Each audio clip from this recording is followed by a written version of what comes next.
And we're live, baby. First podcast. What's happening, Jesse? Good to be here, Steve. I'm glad we're finally getting this done Oh, for I the know. first time. I know. It's it's Uh, it's been a while, right? Breaking the ice with the first podcast that's done.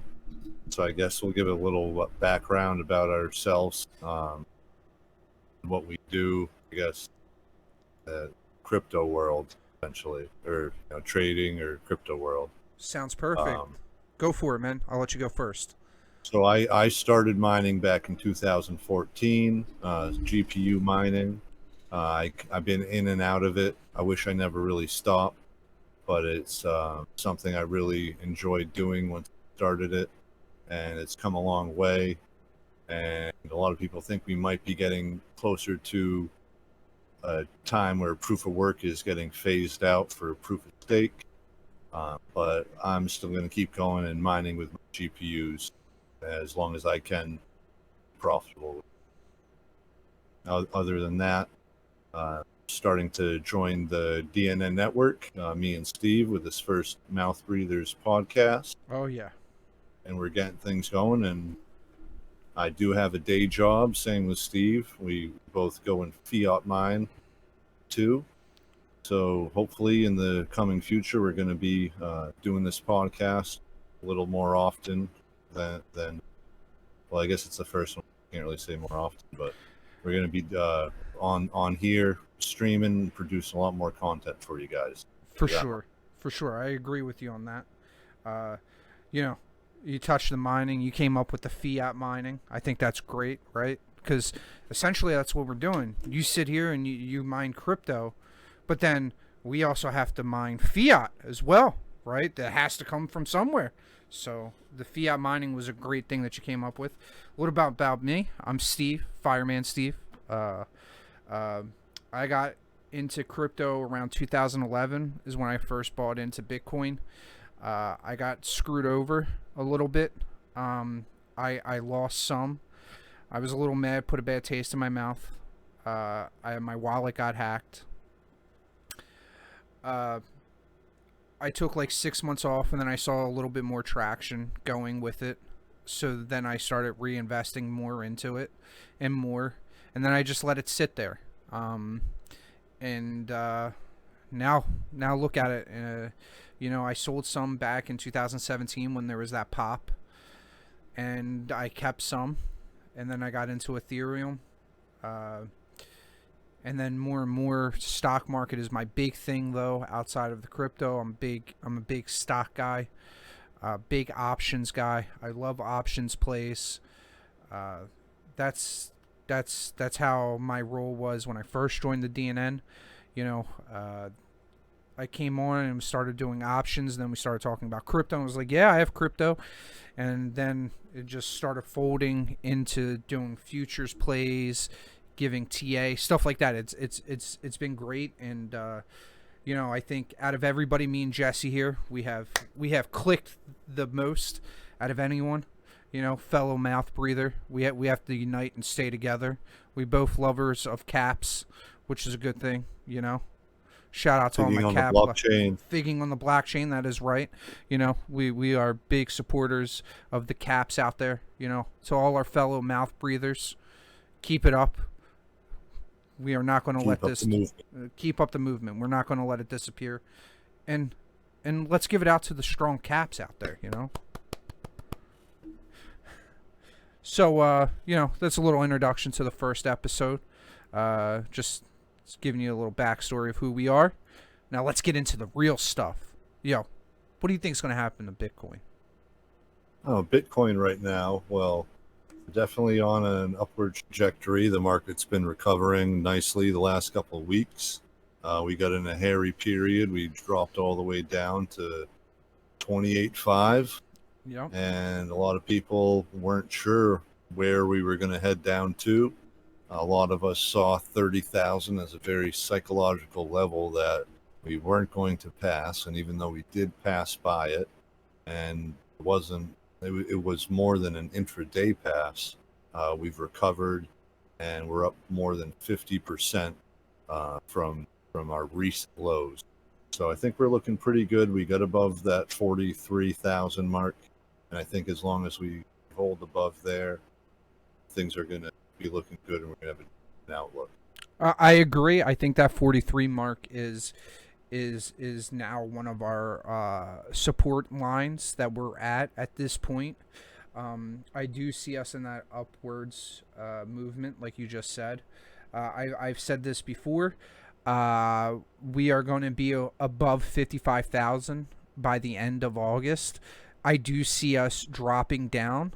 I have been looking at my charts and everything else. I see us testing under 50,000 in the month of September. I see us probably coming back down to around 48-ish. But right now, for us to get up to about that 55, a little over, we're going to need to break through 50,000. If we can break through 50,000, we're going to go up to that next level. I don't see us going past 60,000. There's a lot of money at 60,000. We're not going to break through that right now. There's not enough support. It could be possible with all the FOMO, but the thing is, you have all these whales, right? They don't want to buy Bitcoin at 60,000, right? So what's going to happen is when it gets up to that line at 60,000, they're going to push it back down again with everything they bought leading up to that point to get it back down so they can rebuy in again. And that's where we're going to test around that 47, mid 47, 48. After we hit this high in August, we're going to drop back down in September is what I'm thinking.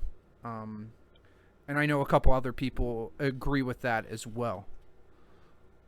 No, that makes a lot of sense. I have heard a lot of whales, sold a large amount of their portfolio in the high $50,000 area. I'm sure they had to sell a good amount, helping push down the market to the Wyckoff distribution phase that I believe we've gone through recently. And then they rebought closer to the $30,000 mark. And I heard that not every whale restocked the same amount of Bitcoin that they had originally sold. They may be diversifying their own portfolios, seeing Ethereum, Sol, and some other low-cost projects that could pay off highly in the future, where, Bitcoin, if they want to Forex, they're looking at $120,000, say the $30,000 mark, where Sol was at $18, and today I'm not sure if this is a high for Sol, but we're trading just under $53, which is close to a 3x from where we were then, where Bitcoin's only recovered 50%. So that's quite a difference on recovery. So there's these whales are smart. They smart are. Enough to hop. They are. And today is August 15th. It's Sunday. I think you are right about that high with Sol, though. I believe that is the high that it's at. You said with Ethereum, right? You have to think. Ethereum, with this last drop with Bitcoin, held its own compared to what it has had in history, right? Where it's always been fluctuating with Bitcoin. I think with this last drop, Ethereum held its own, right? It did drop down to around $1,700. I think it got down like $1,680, I think was the low it got at one point, and then it popped back up again. And it's been holding its own. Ethereum is at what, 32.44 right now, and it just keeps going. I think Ethereum is going to be about $5,000 for this month of August. In that jump, you have to look is we've gone up almost 100%. Versus Bitcoin going up 50% in the same amount of time of the lows that it did hit. With Ethereum needs to break past a $3,500 point. When it gets past $3,500, it's going to run up to about $4,200, have a little resistance, drop back down to around $3,800 to reconsolidate, gain that traction again, and then it's going to push up through to $5,000. I do see that dropping again, just like Bitcoin. When Bitcoin reaches around that 60,000 mark, it's going to drop. I see Ethereum hitting around that $5,000, $5,100 mark, dropping back down to around 4,300 after it hits that point. Is what I'm seeing it's going to be doing in the month of August. September, I see a downward spiral. I see us dropping back down to around 3,500 in September. That's long term. I shouldn't say long term, but that is my trajectory for September. We're going to have a downward spiral in Ethereum. Same thing with Bitcoin across the whole market. I think we're going to have a little bit of a downward action, and then going sideways towards the end of September and picking back up again for that end of year prediction. Which I've said, and I think a lot of people agree with, 112,000 Bitcoin, 10,500 on Ethereum is what I'm thinking. A lot of other people are saying 120, 130,000 for Bitcoin, 15,000 for Ethereum. I don't see Ethereum having enough push to get up to that 15,000 mark. I think 10,500 is more on the conservative side of that. If I was going to push it, I could see it getting up to 12,000, but nothing more than that. No, that makes a lot of sense, and I agree with a lot of those prices. I think they're realistic, and not beyond reasonable expectations. So yeah, I believe we could see $10,000 Ethereum. We did see it already before the EIP 1559. We've seen Ethereum get all the way up to close to $4,500. Now they called this I believe they called it a double halvening. If you are mining Ethereum right now, since the implementation of EIP 1559 has been to effect, hard forked, and now I guess we're on the road to Ethereum, where we'll go over to stake. Right now, mining rewards have not halved. I thought they might be a bit more low, but I would say they're around 10 to 15% less than we've been seeing. But we've also been seeing high congestion on the Ethereum network, which has resulted in almost astronomical gas fees, where you could be paying over one whole Ethereum to process a transaction, especially minting new NFT drops. And price fluctuation can happen so rapidly where you can be paying an Ethereum and a half, and with 30 seconds back down $10 per transaction, which is crazy. I think they're really going to have to create, some sort of smart wallet where the wallet knows that today's fees have been around this much, and anything more than that should put at a lower price, put in queue until prices drop back down, so it's ready to put it in as soon as they become reasonable. I agree. We saw that today for CyberCon, right? Is we were looking at it. You can mint it. It was like $120 to mint 3 of them, and literally a second later, it jumped up to 1.2 ETH for something that costs 0.2. So you're paying, what's that? 6 times the amount just to mint. And we've seen this across the board, right? The more congested the network is, the higher the gas, and it's coming to the point where like gas prices are breaking some NFT projects. With one of them, right, Pudgies. Pudgy penguins have been a big thing. I know Jesse got into it, myself, a couple other of the people in the DNN, and a couple of the listeners as well. The gas prices when it first started were great, right? There wasn't that many. I got in very early. I got it at 0.04 was the first one I bought, and gas prices at that point was like $12, right? I think we're going to get to the point where, paying $20, $30 gas fees is going to be the new normal, right? On the low end. I don't think it's going to be any more of paying $2 for for fees, right?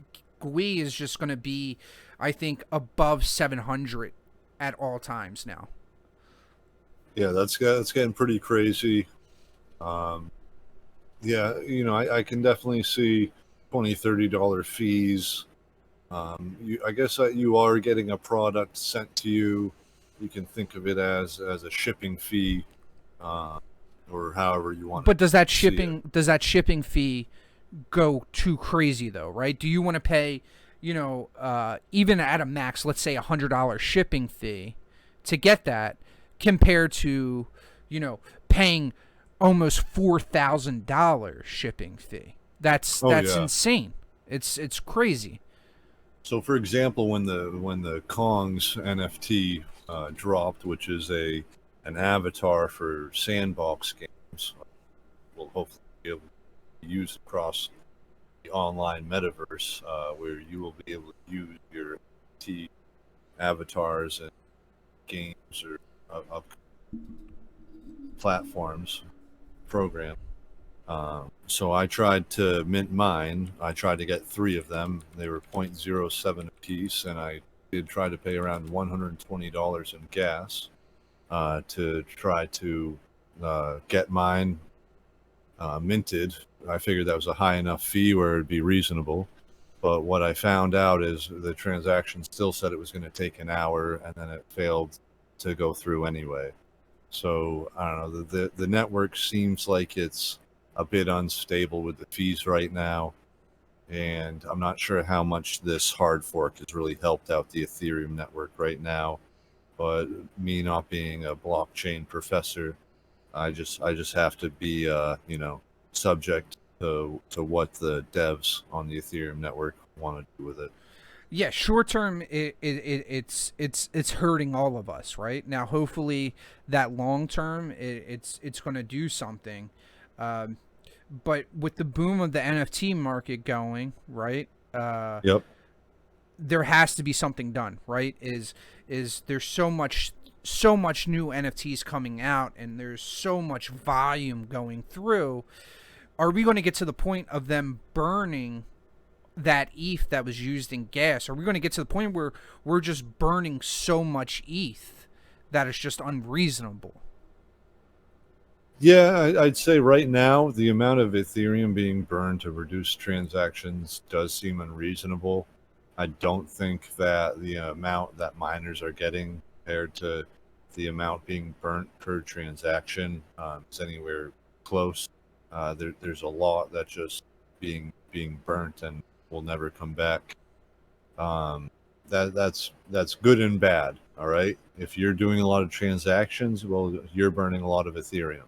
You you are probably going to burn multiple Ethereum, uh, depending on how many transactions you do. But if you're an NFT day trader, which may be a new term, but there's Do we people out there. qualify as that though? Or do we qualify as NFT day traders now? I would say, I dabble, but I'd Yeah. say Steve is pretty much. You're looking at one of the maybe first NFT day traders. I'd say he's a very successful trader so far right now. Am I gonna have to put that on my LinkedIn? Is that a thing I now? think Like on so. my I think resume? so. Uh, Yep. okay, I'm I gonna add that. I have that I'm a miner on my LinkedIn. Okay. So I'd say that's probably a more reasonable job listing to put than a miner, an NFT day trader. Okay, I'm gonna have to update my LinkedIn to NFT day trader. But you're an NFT day trader as well, though, right? Yes, Let's talk yes. No, about I that try. for an I ins- try. for a few, right? So yeah, I've had some luck this week. Okay, I've purchased some things and I've struck out hard. I'll start off with the bad news. I purchased a sad frog district or sad frog district, and that thing just tanked. I probably lost close to $1,000 on the NFT, just trying to get rid of it. I saw it was going down and never really recovered. It was I think I got it off. No, it was unrevealed, but I didn't get it at the mint, and I paid way too high. Like, lesson learned, and you just got to move on. Other things, I minted um, what are they called? Derpy Burbs. Okay, I minted one yesterday. I put it up for 0.35 when I minted it for 0.065, and I said, all right, I'll make a 5x lick if this thing sells. It sold, and then later that day, I realized I sold a bird that had a 0.5% trait, so a 0.5%, very rare, for probably a third of its actual value. So I don't know. I still was happy with the sale and making profit, because that's kind of what's important at the end of the day. Profit is profit, right? Profit is profit. But there's times where that will pay off highly, where you want to flip it right off the mint, and then there's other times like these pudgy penguins, where if you flipped it off the mint, you might have made a couple $100, but if you held it for a month or around 3 weeks, you were looking at making, it's pretty astonishing, over $10,000 in profit per bird you minted. Per bird. More than that. It got to a 4 price floor or above it. It did. Is $12,000. Exactly, just to purchase it. And then some were going for, at one point before everything started going, there was penguins being sold for 100 ETH. I saw coming through 150 ETH. We're talking, $470,000. I think the most expensive one to date was what, like 200 Ethereum, which is about 600,000. It's just around $650,000. This is, if you live, depending on which part of the world you live in, or which part of the country, here in the United States, you could go for years on that sort of money. You can. Where people, this I don't know. I really see this whole crypto boom. There's a lot of opportunities out there. You just have to be wise to it and be ready to pull the trigger when you're in profit and happy with what you. Don't be greedy. Don't diamond hand a project. And you feel like it's too good to be true. It probably is. And you should take your profits and walk away, or take your profits and buy back into the bottom at floor price. If you believe the project is still going to do good, but by all means, take profit, people. Yes, 100% take profit, and we have seen this between the group of us. We got our first 3 of them, took a good percentage of profit, went back in, bought some more at the floor, started scalping, right? Just keep flipping over and over again at the floor. Buying floor price, selling it for a 0.5 ETH more, getting back at the floor. That's the key, right? You just kind of keep going. But you have to know when to stop doing that flipping, right? Because it's going to get to the point where it's going to get so expensive that only a certain amount of people are going to be able to afford this, right? We got up to a 4 ETH floor. Not every single person can just go and drop 4 Ethereum on an NFT just like that, right? We're looking. Oh yeah. We're talking $12,000. The average person has, they have a family they're raising. They have mortgage payments. They have car payments. They may have school loans. Everything. They're just trying to live paycheck to paycheck. To think an average person can get in on a 4 Ethereum floor, it's pretty crazy how quickly things evolved, and the amount of action the project was having. It also helped spur another project, Party Penguins, that wasn't a derivative of Pudgy Penguins. They had a launch within a few days of it, before Pudgy had gone up really at all. Gained any And traction. It was just yeah, naturally happened on its own. and now they're doing fairly well. Where a party penguin, which is a little more crude than a pudgy penguin, has I believe it's a $1,000 price floor. It's about a third of an Ethereum, so it's a little over $1,000. Let's see. Right now, the cheapest one is 0.32 Ethereum, which is 1,016 US dollars. And that's just to buy in at the floor. There's a lot of traits with them. Myself, I had one. I flipped it. I bought it at like 0.09. I flipped it for a half of ETH. And I took that half of ETH and I bought another one. I found that was good value. It was rare.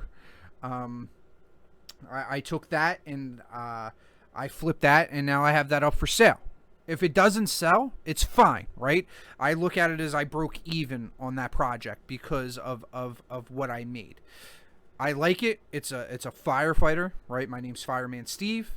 I thought it was cool, right? That's another thing you have to look at these NFTs, right? Is you can look at it as a way to make extra income, but at the end of the day, anything's possible, right? Like Jesse said with the sad frogs, it got rug pulled, right? I wouldn't call it a rug pull. We would say rug pull. It didn't have as many people pick it up and run with it like a lot of these NFTs. And you'll find that some are, you'll just say, I don't know why these are going up in price the way they are. Kind of like, why is a picture of a penguin, $12,000 minimum, or really $13,000? Pretty crazy price. So I also feel like right now these NFT projects are a little bit too overhyped. I feel like having rare traits, and I mean, having rare traits doesn't mean that a picture is worth $3,000 or a whole Ethereum. That will eventually be worth $10,000, possibly in the near future. So people are just kind of getting a little overhyped with these. A lot of people are using them for their Twitter profile pictures and social media profile pictures. It is pretty common these days that you'll see people with a Bored Ape Yacht Club, a CryptoPunk, or one of the more premier high-end NFTs. And right now, Pudgy Penguins is becoming, I guess, one of the third runners-up to these as an original project. Now, would you say it's the clout thing is what you would have for the picture, right? Yeah, it's not like anybody, I don't know, really feels like they're that connected to a picture of a penguin. I mean, essentially, it's the same penguin just dressed up differently or different colors. Time. Correct. So, but it's that this is what is representing me, and it doesn't just represent me. It's $10,000 picture that represents me. Or if you have a CryptoPunk, this is a $600,000 picture that I have as my profile picture, because I just do that, and it's kind of like a flex these days online. Yeah, can be humble about it. And then there's like you see David Gawkenstein, and sorry for butchering his name, but he's got a lazy lion for his NFT picture, or for his Twitter picture now. That's really not valued that high, but this is what people are finding, going after. Lazy lions are what, 0.1 floor? It might be around 0.1, 0.14 or 0.1, or a little above there. I'm not sure right this second. Yeah, I think it's 0.1. Let me take a look at it if you want to. Okay, sure. So what I find is, everybody's using these for their profile pictures. I do find that a nice clear picture, vibrant colors, seems to, I don't know, win over people's favor, as long as they're distinguishable above the around the other ones in the same category. So one thing I'm going to touch is we have Alpha Betty Doodles out right now. And right now, I feel like they're not gaining traction any further. Even though I do believe they're one of the few projects that will actually uh, help out charities, and a lot of Binance Smart Chain projects will just be a pump and dump. Say they'll benefit something else, pets, children, animals, and then they do anything but. Where this is actually going to go somewhere. So I'm not sure if it's a percentage of each NFT goes back or if it's that first sale. Right now, they're sitting around a price floor of, I think it's around $330, $350. It's fairly low price floor, but they look a little bit too similar to each other. So I feel like they're not going to gain traction. So that's one thing to look out for. If you want to be able to pick out a project that you think is going to do good, and just like the Pudgy Penguins, it may take a little bit of time for it to come back, but it's good to keep your eyes open. There's a lot of money to be made right now, life-changing money for a lot of people that otherwise would never have these opportunities. For sure. This is like the gold rush of this century. I don't know a better way to put it. It's the .com boom, as Doc would put it. We're back in '97, and everything has unlimited potential in front of it. Just no real use cases it's been put to that much yet. Now with the Lazy Lions, I pulled it up real fast. The floor price on that is 0.165, which is roughly $525. Okay. So you'll have, $525, and then we have 10,000 of them. So someone decides to mint a project, they get some random traits, and now there's a project that's worth $5 million, and I'm probably even wrong with my math, No, but you're yeah, right. $5 million, in a total sum, or a collective sum, and that's floor price. It's probably closer to $10 to $20 million. Total. Well, let's see here. Volume so far is 1,300 Ethereum traded within Lazy Lions. Uh, with Lazy Lions though, that makes them a little different that I like.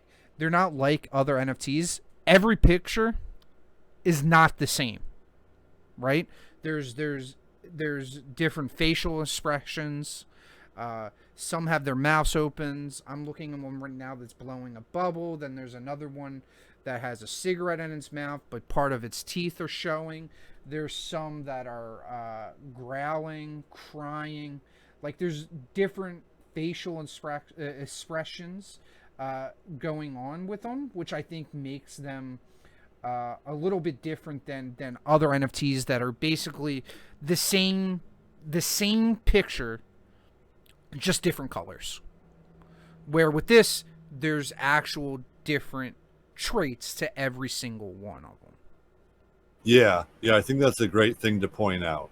I feel like you look at CryptoPunks, and you look at what they do, and you see the 3D glasses, and you see the hat with the spinning top, and you see that copied over to way too many lines of these NFTs. And it's like, if you want to do really good, you got to find that next Pudgy Penguins. That's really its own project. It's user friendly. It can be used as your profile picture, your avatar, however you want to put it. But it's its own thing. It was really cool to see Pudgy Penguin blow up the way it did, and make a good amount of money off of it too. I invested 1 Ethereum into 2 penguins. I felt like I could have even got into it late, but I bought some rather choice penguins. I still own one, but one got picked up by Vince Van Doe, who actually had the most expensive purchase on Pudgy Penguins so far. He bought 2 of the most rare Pudgy Penguins. One, I believe, was a banana, and the other had blue ice skin, I believe. Mm-hmm. with a crown. I'd have to look again, but I believe that's what he had. That's what it was. And sold for with one other NFT bundled in, sold for 420 Ethereum, which I believe is right around $1.3 million. Just insane. That's life-changing wealth. It is. And I wish, he was able to give me a little tip on top of the penguin I gave him, because I didn't know who I was selling it to. I figure I might have lowballed myself a little bit. Why don't you should tweet at him. Tweet at him. Be like, Yeah. hey, I got you into the pudgy game. I got you into the pudgy game. You know, I'm the one that started you off in the pudgy game. You bought my pudgy. Was your first pudgy entry. You should at least send me like maybe 10 or 20 ETH tip or something, I think that's pretty reasonable from a guy like that, and I have a very small chance of being able to do so. Well, let's do it. I'm going to try that later. Yeah, let's tweet at him, right? Let's see what happens.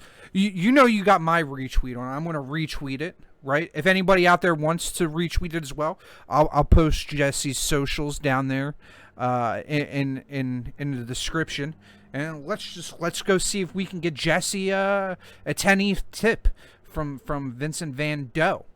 He might have a lot of it. Doe is in his name, right? And Doe is slang for money. So who knows? See, one thing. This is my question. This is my idea. All right. In the future, will we have animated Twitter pictures? Twitter avatars. I don't see why we can't, right? You have GIFs or GIFs, whatever you want to call them, right? GIFs, right? Yeah. So it's already there. We just have it in Discord. Yeah, so we have to just implement it, and I don't see why Twitter couldn't do that, right? I don't see why not. Now we sat here and we just talked about pudgies, right?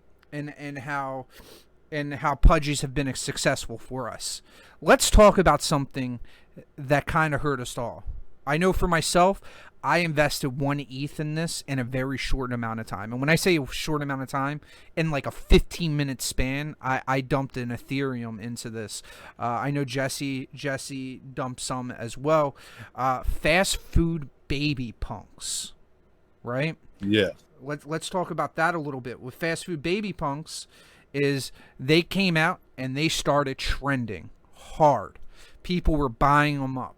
I was looking at the traits, right? Traits to see rarity. Yep. Well, fast food baby punks when they came out had no traits. They had no traits, but they had the rarity. It lets you know how many. Okay. They came out with their webpage. With their webpage, and it showed that I had one that had a clown nose, like a red nose, and 43 of them roughly were made with that. Is what I'm saying with traits. It's not like 10% or anything like that. Like I have one that had a mole, and the mole was like 20 out of all of them that were minted. 20 of them had that mole, right? So a very rare trait. There's 900 and 900.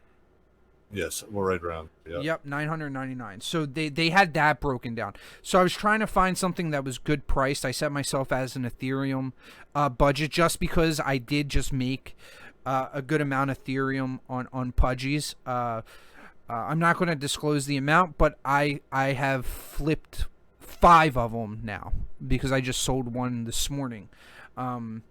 So I was comfortable enough throwing an Ethereum at this project, and it started gaining traction, right? I think I got in right at the right time. The problem is, I thought I got in at the right time, and then it got delisted like 5 hours later. Because of their copy, is what they were saying, is copyright infringement. They went and put in with OpenSea saying that they were copying us, and they got delisted. But here is the kicker to this, Jesse. You know the kicker, right?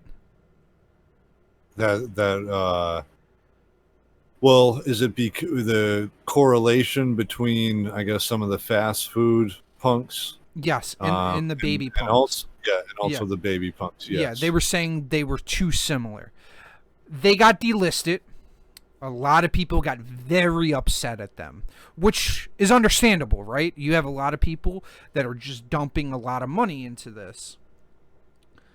But I think as creators of the baby punks, they understood what happened. They understood that a lot of people lost a lot of money doing this. So what did they do? They came out with the listed baby punks, and that's what we're currently waiting for. They are making one of the ones that got delisted. They're still in your Rarible wallet. You're able to see everything, and they went and basically changed it from fast food baby punks to delisted punks. Delisted tiny punks. Delisted tiny punks. I'm sorry. Delisted tiny punks. And I think, and I'm going to tell you, I have 5 of them. I'm going to be able to sell each one of these for at least 2 to 3 Ethereum when it comes out. Because the traction that's going to be behind this is going to be insane. If this drops out and somebody's just like, I don't want to get into this, and they drop it at 0.3 or 0.4 Ethereum, and I'm watching this as it happens, I'm buying up as much of the floor of this as I can. Because this is going to skyrocket. Because this is the first step of, like, okay, you want to delist me because you think I'm copying you? Well, guess what? Here's a fuck you to you. And I'm just going to go and I'm going to make delisted tiny punks. It is going to go crazy. Crazy. Tell me if I'm wrong, Jesse. You have it as well. Completely believe it. I do own 2 of them myself. I'm not as heavy of a holder as Steve, but I do believe that we're going to see some good price action on there, and yeah, probably between 2 to 5 Ethereum, easily, depending on which ones you have. If you own an ape, if you own an alien, if you got a Robon, you got better odds of higher in there. You got one of the base models, probably looking at 2 Ethereum, which is going to be a pretty decent lick, considering a lot of people bought them for well under 0.1 Ethereum easily.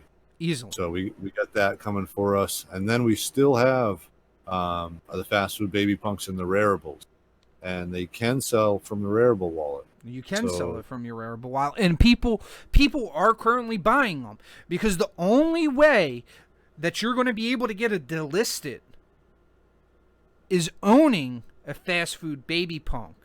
Now, you're going to be able to buy a delisted on OpenSea, but for you to be able to get it dropped into your wallet is you're going to have to own a fast food baby punk. But they did a snapshot, okay, just so we don't mislead anyone. Yep. They already did a snapshot, and unless you had it in your wallet during the snapshot, it's too late. Correct. So don't go run and overpay for one. Correct. That is a good disclaimer. You are right about that. Is they did the snapshot. The minting's already happening. I think they're up to about 450. So roughly half of the 999. They have been working around the clock. I have been on Twitter with the one person that's involved with it, just going back and forth, just talking. I think we're going to see it here within the next 24 to 48 hours. I made a joke at him. I was like, this would be great to pump out this weekend. If we could get it out this weekend, I think it would be great and beneficial for everyone. Unfortunately, there's a lot that has to go into it, and they're not going to be able to get it out this weekend. But I think within the next 24 to 48 hours, today is Sunday, August 15th. So I think in 24 to 48 hours from now, I think that's going to be happening. So when this is posted, I'm going to try to get this out tonight. If not, though, when this is posted, it might be coming out already. We'll see what happens. No, I think yeah, it's going to be interesting to see once they're finally airdropped, how everything goes. They do seem to be holding everyone to the same traits and rarity, which if you paid for a rare alien or an ape, you're going to be pretty happy when the delisted tiny punks actually do drop. Other than that, I did want to touch on a couple things where Okay. we've had some scams in the NFT world. Big time. There's been some projects that people learned were associated with each other and even called them out pre-mint, or what we're going to call mint. And basically we have the Fame Lady Squad, which really seem to be riding the tails of women of the world and their success and trying to empower women. And basically, the Fame Lady Squad is still a very verified project running. Transactions still going through. Well, they But supposedly switched wallets, and the people that were associated when it first started backed out of it okay, because of the heat, and they gave it to a an influencer in the crypto market. I wish I knew her name. I feel bad, but they gave it to a big female influencer in the crypto NFT space to take over that project. it's probably a very wise move of them. Very I wise. think it was. I think it was. I was looking at some Fame Lady Squad earlier today to get into it. I'm still contemplating. The ones that I want, we're looking over an Ethereum investment. That's a lot of money to put out. So I'm still contemplating myself whether I want to drop an ETH on this right now. And I mean, I every, I don't know, beauty is in the eye of the beholder. I feel like some of these projects, like Women of the World, it's really subjective to what you see value in or what you want to use the picture as. Isn't that all NFTs though, right? Yeah, no, exactly. And a lot of us just see value in NFTs that are going to increase in value, and that's all our hopes really are. Just like trading it as a cryptocurrency, just I guess one large share, or we buy it for traits. So I just want to touch on, there was this big scam was the Queenship Queen. Yep. Okay, and basically they talked about basically empowering women, trying to fund I guess African American women and charities based upon them, and they had a countdown for the mint, and then they had an announcement that everything was going to be available on OpenSea. So then you could go on OpenSea, and basically they said, all right, we're going to reveal once everything is sold out. And you would just buy an unrevealed picture on OpenSea. So they did that. They really had a very small amount of people buy. They did have a few people that bought their top tier 5 Ethereum package that were supposed to get 100 NFTs. Come to find out, all you got was a single picture worth basically nothing, and you're out your 5 Ethereum. And then the rest of the people that I guess were behind the original Fame Lady Squad were behind the Queenship Queens, took the money and ran off. And I would keep my eyes open, because if they could get away with it and continue on, they're probably going to try to do it. It's easy to get greedy these days, and if you do something like that and you make money, then unless you do it and can't make money, then there's really no reason to stop what you're doing. Speaking of scams and getting away with stuff, what about this hacker? Okay, the hacker of the Poly Network. The Poly Network. 600 million, and then basically had a Q&A. I don't know if you saw that. It had a Q&A saying, yeah, I'm the one that hacked it. And I want to give the money back, and has started to give the money back. Somehow, I don't know how, they were able to track the IP addresses down and email addresses to the account that he used to hack it. And obviously, he came out and said, do you really think I used real email addresses and I used real IP addresses to do this? insane, right?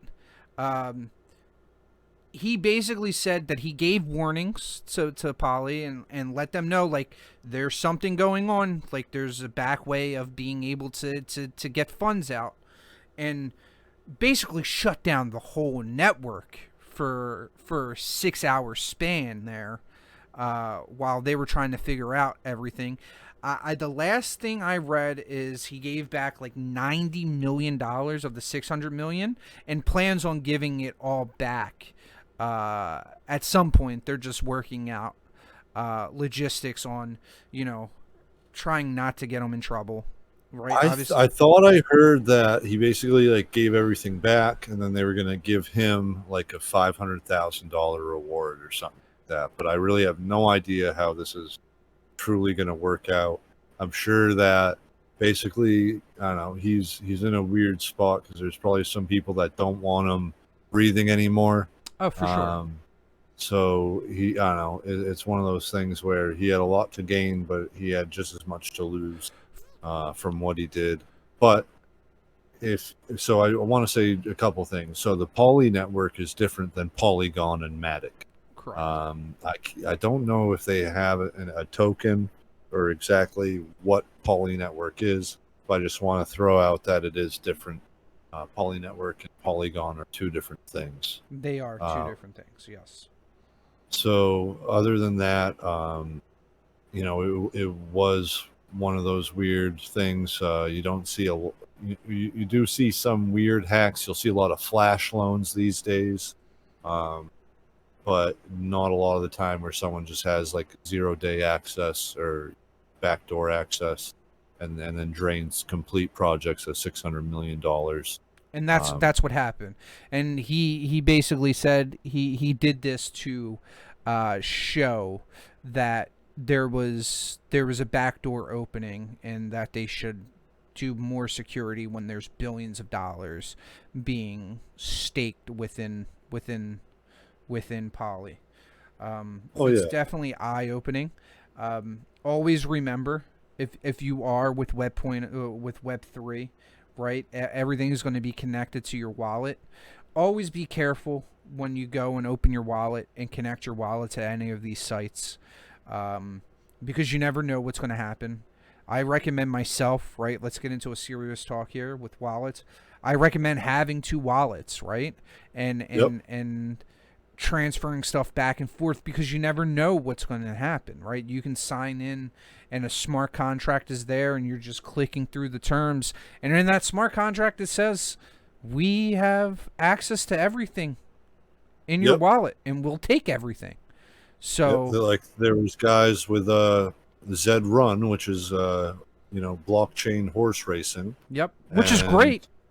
They found they were getting links that they'd click on and maybe click something to confirm their wallet connected to it. I can't give you a good reason why they would do that, but we all can do things. Maybe we got to leave before work and we just click on something quick, or we're trying to do something else and just make a decision without really realizing what we're doing, and then next thing you know, put yourself in a very bad situation. People will get spam emails and will say you're locked out of your Amazon account or your PayPal account, and you'll click it and then go to log in and realize, well, I just gave someone else my credentials. Now I need to change my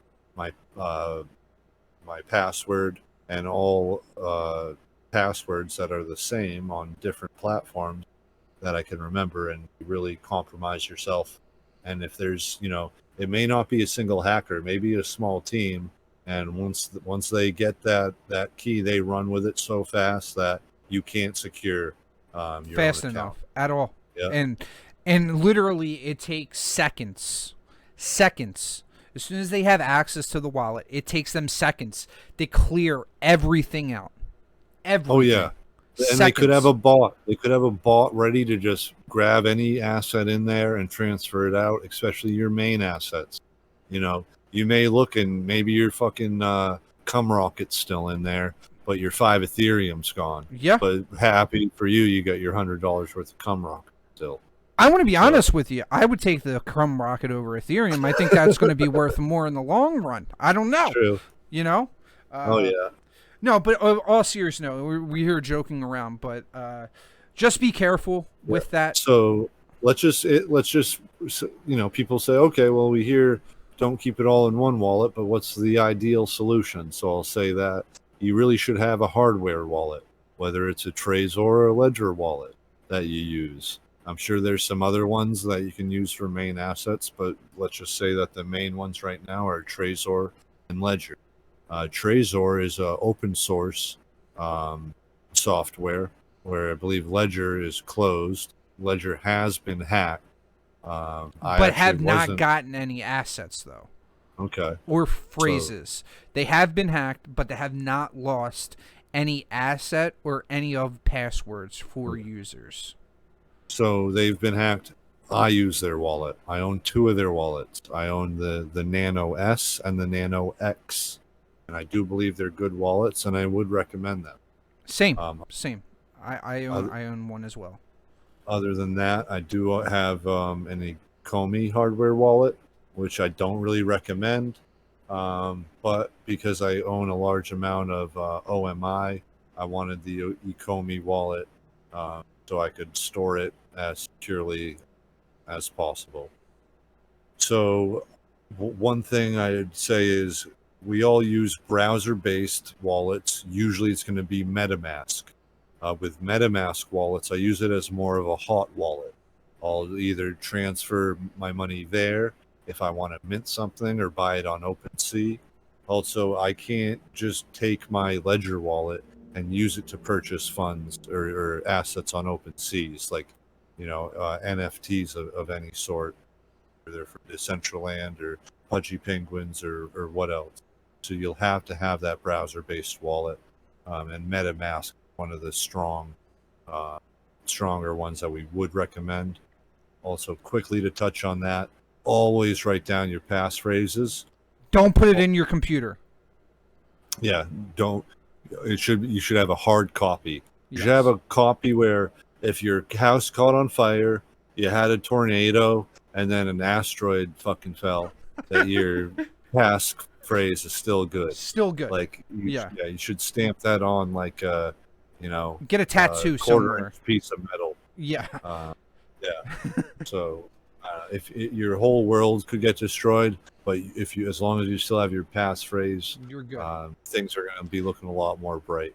And I think we should probably start wrapping this up here. We're having a good time for our first episode, but let's end it on this. Do not, under any circumstances, share your passphrase with anyone. Doesn't matter if an exchange contacts you, because guess what? Exchange will never contact you asking you for your passphrase. They want you to click some kind of link in some kind of DM, right? You tell them go fuck themselves, okay? Don't ever, ever, ever, ever, ever share your phrase with anyone at all. You keep that to yourself. Those 9 to 12 words are going to be the most valuable words. If you can memorize it, memorize it. Oh, yeah, and you can also choose between 12 and 24 words, okay? Yeah. When you can pick 24, it's not twice as secure as 12. It's about 200,000 times more secure as 12. Correct. So I would always recommend pick that 24-word passphrase, especially when we get something like quantum computing coming around. And that's it can just go through everything super fast. Yeah. Yeah. For example, program or artificial intelligence, deep learning could create 100 million wallets, aggregate all the words from each passphrase, and then try it in every single combination possible and hope to get something. Nothing's guaranteed, but that's all possible. And I'm only so much of a smart guy, and basically I thought of that fairly quickly. So if I can, many other people can. It's fairly easy to create a library of words to do something like that. All right. Well, let's wrap it up here, right? Thank you for joining us on our first episode. Jesse. Steve? We're the mouth breathers. right? Mouth breathers, thanks for tuning in. Listening. We'll be back next week. Is that right, Steve? We'll Yeah, be we'll doing be this back weekly, weekly. maybe Yeah, bi-weekly. yeah. We'll see Whatever. how We'll things fill it go. out. But there's definitely going to be an episode. We'll try to knock out an episode every week, right? Maybe get some special guest appearances here and there. Definitely, definitely. Maybe we'll have a couple of the people from the DNN stop on. Who knows? We might reach out to other people to come on for interviews. It's gonna be great. I'll post all of our socials down in the description, and most importantly, hit that like and sub button, please, please, please. And for our first episode, everyone in YouTube, you're gonna have exclusivity for the first episode, and then for the next episode, we're gonna be on YouTube, Spotify, Google, Apple. We'll be across all platforms. But for the first episode, we wanted to make an exclusive for YouTube. From myself, thank you if you stayed along for this whole time. I hope you did. I appreciate it so much. Jesse, anything? No, just thank you for tuning in. Love you guys. Thank you for the support. And we plan on being back same time next week for everybody. Thank you very much. Sounds good. Remember, be you for you.